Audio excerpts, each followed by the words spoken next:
이번 특별 기도의 주제는 에고 에이미입니다. 헬라어로 나는 무엇이다, 이러한 뜻인데요. 마태복음에서 우리 예수님은 하나님의 뜻을 온전하게 전하심으로 율법을 온전하게 지킬 수 있도록 율법에 대한 바른 해석을 들려주십니다. 율법에 대한 옛사람들의 해석, 조금은 부족한 해석과 구별해서 예수님의 바른 해석을 들려주시고자 이제 그 옛 해석과 비교하면서 나는 너희에게 이르노니 이렇게 말씀하시면서 바른 해석을 들려주십니다. 요한복음에서는 예수님을 주로 고백하는 우리가 세상에 대하여 어떻게 살아야 한다, 이것도 중요하지만 그 전에 우리가 예수님을 어떤 분으로 생각하고 예수님과 어떤 관계를 맺어야 할지 우리 예수님 구체적으로 설명해 주십니다.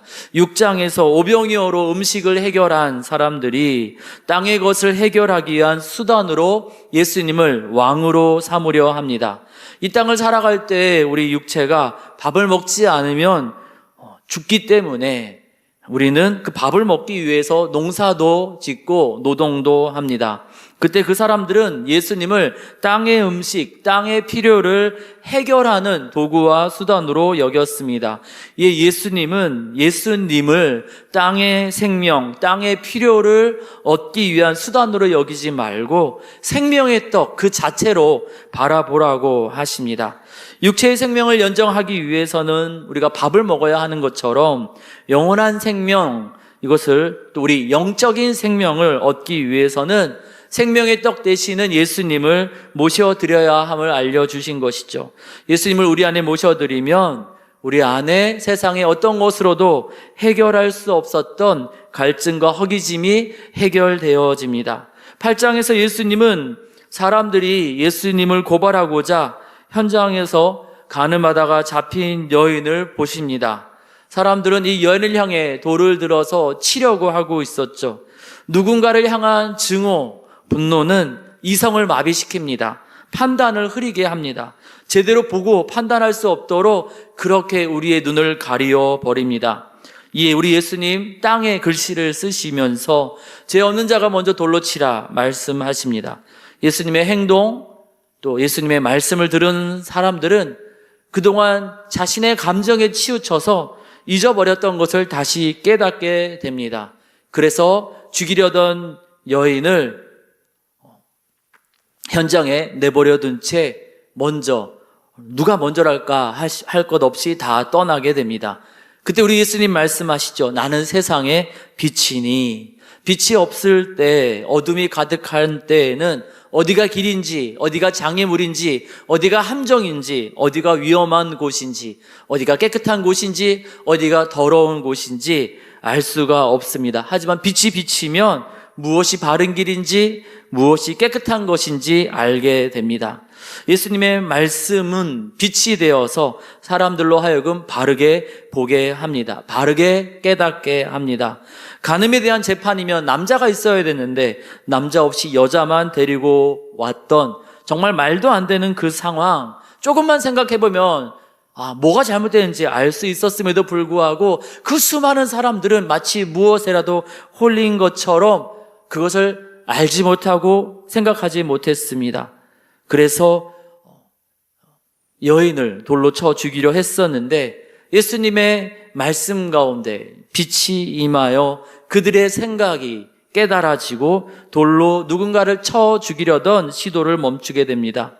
사람들의 위협 가운데 살아있지만 죽은 자처럼 되었던 이 여인에게도 우리 예수님 말씀하여 주셔서 다시는 죄를 범하지 말라, 열려진 미래로 나아갈 수 있도록 인도해 주십니다. 예수님의 말씀을 따라, 예수님이 비춰주시는 빛을 따라 우리의 인생 고민과 문제를 바라보게 되면 우리 주님이 바른 길로 인도하여 주십니다. 요한복음 9장에서 날 때부터 눈먼 소경을 고쳐주십니다. 회복과 치유를 안식일에 하셨다라는 이유로 사람들은 예수님을 더 미워하고 고침받은 사람까지 괴롭게 합니다.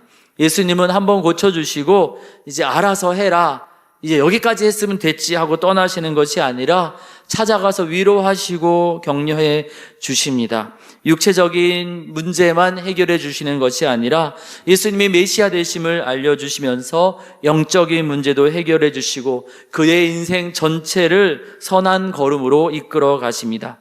양과 같은 무지하고 연약하고 바른 길로 가지 못하는 양과 같은 우리 인생의 모든 문제를 책임져 주시고 또 이끌어 가시기에 선한 목자라 알려주시면서 목자 되시는 예수님께 우리 인생 전체를 맡겨드릴 것을 요구하십니다. 양을 위하여 목숨까지 버리시는 분이시니 그렇게 열정적으로 사랑하고 책임져 주시는 분이시니 예수님을 목자로 여기고 그 예수님을 따라가라 하시는 것이죠. 11장에서 죽은 나사로를 살리시면서 자기 자신을 부활이요 생명이라 알려주십니다. 요한복음 1장에서 예수님이 만물을 지으신 분이라 알려주고 있는데요. 지으셨기에 고치시고 다시 살리시는 부활의 능력을 주시는 분입니다. 나사로가 병들었다는 소식을 들었지만 의도적으로 늦게 가시지요. 그 누이 마르다는 왜 늦으셨냐 원망하지만 이것이 전혀 문제가 되지 않았습니다. 예수님은 부활이시기에 죽었다 할지라도 살리시기 때문입니다. 시간까지 지으신 분이 우리 예수님이십니다. 시간 안에 갇혀 있으시지 않으십니다. 우리 소망이 다 끝났다 할지라도 우리는 아무것도 할 수 없지만 부활이요 생명 되시는 예수님이 모든 것이 끝난 것만 같았던 그 현장에 임하시면 새로운 생명, 새로운 역사가 시작됩니다. 이 부활의 은혜를 믿는 자에게 주십니다. 이에 우리가 예수님을 부활과 생명으로 믿음으로 죽음을 이기고 또 죽음의 영원히 무너지지 아니하는 은혜를 누리기를 원합니다. 이 생명의 역사에 사람들을 동참시키시죠. 무덤을 막은 돌을 옮기게 하시고 나사로를 쌌던 수건을 풀게 하십니다. 그것을 한다고 나사로가 살아나는 것은 아니지만 예수님이 살리실 때 우리에게 그것을 하자 섬김과 헌신을 사용하십니다. 이에 우리가 주님의 초대에 소망으로 응답하기를 원합니다. 생명의 능력을 주시기 위해 우리 예수님 십자가를 향해 나아가십니다. 십자가를 앞두고 여러 이야기를 들려주시자 제자들이 두려워합니다. 이에 근심하지 말라 하시면서 하나님 나라로 가시며 하나님 나라로 가시는 길이 바로 우리 예수님 되심을 알려주십니다. 그 길 되시는 예수님을 통해서 하늘의 생명이 우리에게 주어집니다. 예수님의 십자가를 통해서 우리가 잊어버렸던 우리의 정체성, 하나님의 형상으로 지음받았으나 죄와 허물로 죽을 수밖에 없는 현 상황을 깨닫게 됩니다. 그럼에도 불구하고 우리를 향하신 하나님의 사랑을 깨닫게 됩니다. 그 잊어버린 것을 다시 깨닫게 되는 알레테이아, 진리가 바로 예수님의 십자가라고 알려주십니다. 예수님이 하나님을 향하여 나아가는 길 되시기에 예수님을 통해서만 하나님을 알 수 있고 하나님이 우리 가운데 기대하시는 그 아름다운 뜻을 이루어갈 수 있게 됩니다. 이제 예수님 떠나시면 어떻게 합니까? 그래서 예수님은 성령을 보내시겠다 약속하십니다. 예수님께서 자신을 소개하시면서 강조하시는 것은 무엇일까요? 우리가 예수님을 도구나 수단으로 여기는 것이 아니라 예수님을 사랑의 대상으로 만나야 되는 분으로 수단이 아니라 목적으로 바라보기를 원하십니다. 떡 되시는 예수님을 먹고 빛 되시는 예수님으로 세상을 바라보고 목자 되시는 예수님을 따라 살아가고 죽음까지도 살리시는 예수님을 믿으며 헌신하고 길 되시는 예수님을 통해 하나님 나라에 이르고 생명 되시는 예수님을 통해 영원한 생명을 누리라 하면서 14장에서 예수님을 사랑하라. 그러면 예수님도 우리를 사랑하셔서 예수님의 능력을, 예수님의 은혜와 치유를 보여주시겠노라 말씀하십니다. 예수님 없는 우리 능력, 사람들이 벌이는 캠페인, 운동이 아니라 서로 사랑, 거룩한 삶은 우리 사람들이 만들어낸 운동으로 할 수 있는 것이 아니라 예수님을 사랑함으로 예수님의 사랑이 우리 가운데 임재함으로 가능한 것이기에 그것을 예수님을 사랑함으로 누리라 말씀하십니다. 그리고 15장에 가서 이 사랑의 관계를 더 깊게 하셔서 예수님 안에 거하라 초대하십니다. 내 안에 거하라라는 이 거하다라는 표현이 요한복음 15장에는 8번 정도 나옵니다. 계속 거하라, 거하지 아니하면 또 거하라 말씀하시는 거죠. 이 거하다라고 번역된 헬라어 메노라는 단어는요, 거하다, 계속 있다, 거주하다, 머물다 이런 뜻이 있습니다. 필요할 때만 피난처로 여기는 것이 아니라 365일 아침부터 저녁까지 함께 있으라는 것이죠. 살라는 겁니다. 예수님 안에서. 그것을 포도나무와 가지 비유로 설명해 주십니다. 그런 분들이 계실지 모르겠습니다. 저는 이런저런 부족함이 있는데 어떻게 저 같은 사람이 예수님 안에 거할 수 있겠습니까? 이런 질문을 하는 사람들을 향하여서 2절에 이렇게 말씀하십니다. 내게 붙어있어 열매를 맺지 아니하는 가지는 아버지께서 그것을 제거해 버리시고, 전에도 이 제거해 버리다라고 번역된 헬라어 아이로가 자르다, 제거하다가 아니라 들어 올리다라는, 위치를 옮기다라는 뜻이라고 설명을 드렸는데요. 예수님 안에 살면 우리가 좀 부족하고 연약할지라도 예수님 안에 있으니 예수님께서 우리의 상황을 바꿔서라도 우리의 부족함, 연약함을 해결해 주신다는 겁니다. 구약의 요셉이 그러했습니다. 하나님 주신 꿈을 꾸었지만 형제들 사이에서는 그 꿈을 성취하기 어려웠습니다. 노예로 팔려가는 것은 요셉이 기대했던 방법은 아니었지만 전혀 생각지 못했던 방법으로 하나님은 요셉의 위치와 상황을 옮기셔서 결국 하나님이 주신 꿈대로, 하나님의 계획대로 애굽의 국무총리로 요셉을 이끄사 많은 사람의 생명을 구원하게 하셨습니다. 적지 않은 사람들은 예수님을 주로 고백한다 하면서 예수님을 피난처로만 생각해서 힘들 때만, 어려울 때만, 답답할 때만 예수님을 찾아갈 때가 있습니다. 시험에 합격하고 난 이후에, 건강 상태가 좋아진 이후에, 사람들과의 관계가 잘 해결되어져서 마음의 평강이 임하게 되면 별로 기도하지 않습니다. 예수님 찾지 않습니다. 예수님을 때로는 모른 척 하기도 합니다.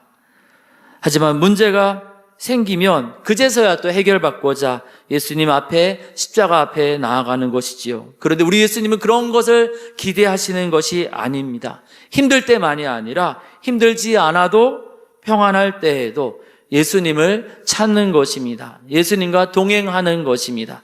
예수님 품에 안겨서 예수님 안에 사는 것입니다. 왜 이것을 요구하시는 것일까요? 좀 우리를 자유롭게 내버려 두시면 안 될까요? 그러한 생각을 하는 사람들에게 우리 예수님, 내가 이것을 너희에게 명함은 내 안에 거하라라고 명하는 이유는 이러한 이유 때문이다. 예수님 안에 거해야 하는 이유를 3가지로 알려주시고 계십니다. 첫 번째, 우리로 하여금 열매를 풍성하게 얻도록 예수님 안에 거하라 명하십니다. 1절부터 8절까지 포도나무와 나무에 붙은 가지로 예수님과 우리 사이를 설명하시면서 열매를 이야기하십니다. 1절에서 8절까지 제가 세보니까 열매라는 단어가 6번 나오고요. 16절에 또 열매라는 단어가 2번 나옵니다. 우리가 읽은 본문에만 열매라는 단어가 8번 나오는 겁니다. 예수님은 우리가 열매 맺기를 원하십니다. 세상 사람들이 말하는 것처럼 우리는 피투성 이렇게 얘기하잖아요. 던져졌다. 서양 철학에서 많은 철학자들이 우리가 세상 가운데 던져졌다. 내가 태어나고 싶지 않았는데 눈 떠보니까 태어났다. 대한민국 선택하지 않았는데 대한민국에 태어났다. 우리가 원하지 않았던 가정에 태어났다. 저도 배씨로 태어나서 초등학교 때 여러 수모를 당했습니다. 저 방구 안 꼈는데 친구들이 저보고 배기가스라고, 다른 사람이 방구 끼면 제가 낀 것이냐 놀리기도 했습니다. 나중에 결혼해서 아이를 낳으면 외자로 지으라는 거예요. 배째 이렇게 지으라. 저 배 씨가 아니었으면 그런 수모를 당하지 않았겠죠. 물론 저희 아버지, 어머니 참 좋은 분이십니다. 하지만 배 씨라는 이유로 초등학교 때 좀 속상한 일들이 많았습니다. 태어나고 보니까 이런 곳에 태어났네. 서양 철학자들은 우리가 던져졌다, 그렇게 이야기해 왔습니다. 그런데 성경은 그렇지 않다라고 확실하게 이야기합니다. 하나님께서 계획을 가지시고 우리를 이 땅에 보내셨다라고 성경은 증거하고 있습니다. 우리 육체가 좀 아프고 우리가 좀 여러 가지 불편한 부분이 있다고 할지라도 하나님은 계획을 가지시고 꿈을 가지시고 비전을 가지시고 우리 각 사람들을 이 땅 가운데 보내셨습니다. 살다가 여러 사건, 사고들을 통해서 우리 몸이 망가지고 우리 여러 가지 아픔과 상처가 생긴다 할지라도 하나님이 우리를 이 땅에 버리신 것이 아닙니다. 그 모든 고난과 아픔, 때로는 육체의 상처와 또 장애와 한계를 통해서 하나님이 계획하신 일들이 있다라고. 날 때부터 눈먼 소경이 누구의 죄가 아니라 하나님이 하시는 일을 드러내기 위해서 그가 그렇게 태어난 것처럼 우리의 여러 연약한 문제까지도 하나님의 계획 안에 있다라고 주님 알려주십니다. 마음대로 살라고 우리를 이 땅에 보내신 것이 아니라 하나님의 계획을 가지시고 이 땅에 보내셨다, 주님은 우리 가운데 알려주십니다. 그리고 우리가 예수님을 믿은 것도 우리 의지적으로, 우리의 자유의지로 믿은 것이 아니라 예수님이 우리를 택하신 것이라고 16절에 알려주십니다. 택하신 이유를 우리가 예수님을 주로 고백할 수 있게 된 성령께서 우리의 마음을 감동시켜 주셔서 예수님을 2000년 전에 이 땅에 오셨다가 2000년 전에 십자가에서 죽으셨던 그분을 주님이라고 고백하게 된 이유와 목적을 이렇게 설명하십니다. 너희로 열매를 맺게 하고 항상 그 열매가 있게 하여.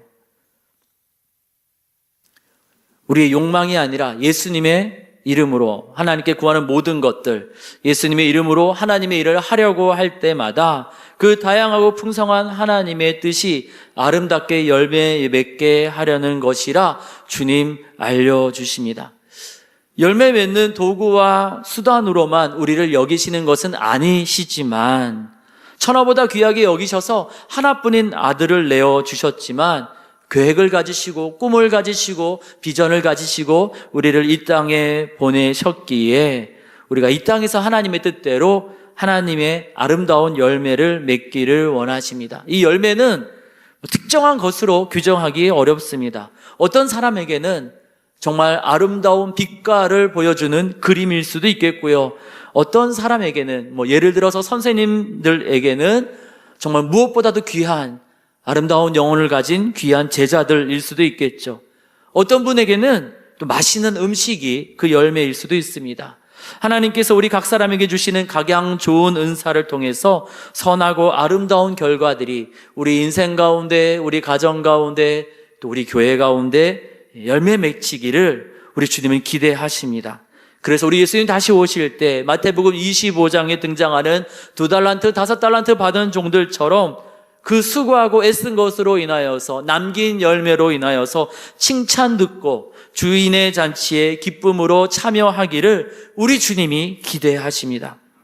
혹시 우리 가운데 열매가 생기면 막 화가 나고 속이 상하고 마음이 아픈 분이 계십니까? 그렇게 생각하지 마시고요. 예수님께서 우리에게 기대하시는 복된 열매를 우리가 꿈꾸기를 원합니다. 이 열매는요, 우리가 억지로 만드는 것이 아니고요, 예수님 안에 거하면, 이 거하다라고 번역된 헬라어가 살다, 머물다라고 말씀드렸지요. 예수님 안에 우리가 살아가면 자연스럽게 그 열매가 생긴다고 알려주십니다. 가지가, 나무에 붙어있는 가지가 무슨 힘이 있어서 열매를 만들 수 있겠습니까? 다 이 나무에서 뿌리로부터 영양분을, 온갖 영양분을 가지까지 보내어 주니까 나무가 공급해주는 힘으로 열매를 맺게 되는 것이지요. 우리도 그렇습니다. 솔직히 그렇지 않습니까? 저와 여러분 1분 1초도 우리 자신의 힘으로 호흡을 연장할 수 있는 존재가 아닙니다. 주님이 오라 하시면 오늘 당장 주님 앞에 서야 되는 존재들입니다. 어쩌면 오늘이 제가 여러분 앞에 마지막으로 말씀 전하는 시간이 될 수도 있습니다. 오늘 밤에 주님이 저를 부르시면 그렇게 되겠지요. 그것을 제 힘으로 미루거나 연장할 수 없습니다. 우리의 건강, 우리의 호흡, 우리 힘으로 애쓰고 노력해도 그것을 완전하게 확보할 수 없습니다. 하나님이 은혜 주셔야만 우리는 1분도 살 수 있고 하루를 더 살 수 있는 그런 존재들입니다. 그런 연약한 가지에 불과합니다. 그러나 참 포도나무 되시는 예수님께 붙어 있으면 예수님께서 살게 하십니다. 꿈을 주십니다. 비전을 주시고 마음의 평강을 주시고 때로는 돕는 사람을 붙여주시면서 열매를 맺게 하십니다. 그래서 열매 맺도록 예수님 안에 살자 그렇게 초대하시고 하시는 겁니다. 근데 이 말씀을 주시는 장면이 어딘지 아시죠? 13장에서 십자가 얘기를 한참 하신 다음에 14장에서 근심하지 말라 하시면서 15장에 이 이야기를 들려주시는 겁니다. 예수님이 눈앞에 계속 계시면 제자들이 뭔가를 자신들이 원하는 열매를 거둘 것 같은데 이제 예수님 십자가를 감당하기 위해서 이제 오늘 밤이 지나면 떠나시거든요. 정말 그동안 애쓰고 수고한 제자로의 삶이 아무 열매 없이 사라질 것만 같은 그날 밤에 걱정하지 말라는 겁니다. 예수님 안에 거하면 열매가 맺히게 될 것이니 걱정하지 말라고. 그러면서 예수님 안에 거하라 초대하고 계십니다. 우리 앞에 두렵고 무서운 상황이 벌어진다 할지라도 우리가 예수님 안에 거하면 우리도 열매를 맺게 될 줄 믿습니다. 이에 우리가 예수님 안에 살아감으로 열매를 누리며 칭찬 듣는 우리 모두가 되기를 원합니다. 두 번째로 내 안에 거하라 이것을 명하신 이유는 우리가 예수님의 기쁨을 누리게 하려 함입니다. 11절입니다. 내가 이것을 너희에게 이름은 내 기쁨이 너희 안에 있어 너희 기쁨을 충만하게 하려 함이라. 예수님은 기쁨을 주시는 분입니다. 세례 요한도요 예수님 때문에 너무 기뻤다고 이야기합니다. 하나님 아버지께서도 내 기뻐하는 자라 그 기쁨을 이기지 못하셔서 사람들이 다 듣도록 외치셨습니다. 그런데요 13장부터 예수님이 십자가 이야기를 하면서 제자들이 두려워하고 걱정하고 있잖아요. 그래서 14장 1절에서도 근심하지 말라 하셨지요. 15장에서 예수님 말씀하시는 기쁨은 헬라어 카라라는 단어인데요. 이것은 은은한 기쁨을 이야기합니다. 우리 파티에서 요란스럽게 또 소란스럽게 하는 그런 기쁨은 아니고요. 잔잔하게 마음에 평안과 용기와 희망을 주는 기쁨입니다. 제자들의 상황은 매우 두렵습니다. 하지만 예수님 안에 거함으로 예수님이 주시는 기쁨으로 그 두려움을 넉넉하게 이겨나갈 수 있는 것입니다. 이 기쁨은 제자들에게만 국한되지 않았습니다. 예수님을 만난 모든 사람들에게 이 기쁨이 임하였습니다. 바울은 감옥에 갇혀서 빌립보 교회에 편지를 쓰는데 감옥에 갇혀 있고 이미 고문을 많이 당했고 몸은 고문 때문에 찢어지고 상하였지만 예수님 때문에 마음이 기쁘다 이야기합니다. 이 기쁨을 힘겹게 신앙생활하는 빌립보 교회도 누렸으면 좋겠다 하면서 기뻐하라. 이 빌립보서에서 이야기하고 있습니다. 성경 구절도 같이 보여주시면 좋겠습니다. 1장과 2장에서 바울은 너무 기쁘다 얘기하고 또 2장 18절에서는 나만 기쁜 것이 아니라 당신들도 기뻤으면 좋겠습니다. 2장 18절에서 그렇게 이야기하지요. 그런데 이것은 세상이 주는 기쁨이 아닙니다. 예수님만이 주시는 기쁨이기에 3장과 4장에서 주 안에서 기뻐하라 이야기합니다. 노래방에 간다고, 복권에 당첨된다고, 큰 집을 얻는다고 그런 기쁨이 주어지지 않습니다. 오직 예수님 안에 거할 때에만 그 기쁨이 우리 가운데 주어집니다. 이 기쁨을 우리도 누리게 되면 우리 삶의 자리에서 절망으로 쓰러지지 않고 소망 가운데 일어서게 될 줄 믿습니다. 이 기쁨을 누리려면 예수님을 그냥 나 알아 이 정도에서 머물러서는 안 됩니다. 예수님 안에 살아야 합니다. 결혼해서 부부가 되어서 매일 밤마다 함께 손잡고 잠을 자는 것처럼 예수님이랑 그렇게 동행해야 합니다. 말하는 것, 생각하는 것, 듣는 것, 보는 것 모두 예수님 안에서 예수님의 마음으로 말하고 예수님의 귀로 들리는 이야기들을 재해석하고 예수님의 눈으로 보여지는 것들을 다시 바라보는 것이죠. 필요할 때만, 위급할 때만이 아니라 삶의 모든 자리에서 예수님 안에 거함으로 세상이 줄 수도 빼앗을 수도 없는 감옥에서도 그 고통과 슬픔을, 억울함을 이겨나갈 수 있는 기쁨을 누리는 우리 모두가 되기를 원합니다. 세 번째로, 이것을 너희에게 명함은 우리로 하여금 사랑하게 하기 위함입니다. 내 안에 거하라 명하신 이유는 다름 아닌 우리가 사랑할 수 있도록, 사랑으로 나아갈 수 있도록 하기 위함입니다. 서로 사랑하는 것에 대한 것은 요한복음 13장에서부터 계속해서 우리 예수님 반복해서 하신 말씀입니다. 15장에서도 12절부터 17절까지 계속 서로 사랑에 대한 이야기를 들려주십니다. 이제 십자가를 앞두고 제자들의 배신까지 이미 우리 예수님 말씀하셨잖아요. 13장 끝부분에서 베드로도 너 배신할 거야, 제자들의 배신까지 이미 예고되었습니다. 배신, 변절이라는 부분에서 사람들은 서로를 원망하고 그 공동체는 깨어지고 무너질 수밖에 없습니다. 그 상황 속에서 예수님은 제자들에게 유언처럼 말씀하십니다. 12절입니다. 내 계명은 곧 내가 너희를 사랑한 것 같이 너희도 서로 사랑하라 하는 이것이냐. 다른 거 다 필요 없다. 다른 거 많이 하려고 하지 말고 내가 사랑한 것처럼 너희 좀 사랑하렴. 그리고 13절 말씀대로 우리 예수님이 친히 우리를 위해서 목숨을 버리시며 우리를 살리십니다. 우리가 예수님 말씀대로 서로 사랑하면은 예수님의 친구가 된다. 14절에 알려주시지요. 배신, 변절, 공동체가 무너지는 그 안타까운 상황 속에서 그럼에도 불구하고 사랑할 수 있는 것은 예수님 안에 거하는 것 외에 다른 방법이 없습니다. 사랑 자체이신 예수님 안에 거할 때 우리의 힘과 능력, 우리 마음의 크기, 우리가 처해 있는 상황과 환경에 상관없이 우리는 우리에게 상처를 준 사람까지도 용서하고 사랑으로 품을 수 있습니다. 그래서 우리 예수님은 나의 안에 거하라 말씀하시는 겁니다. 제자들은 예수님과 3년 동안 공생의 사역을 했던 사람들입니다.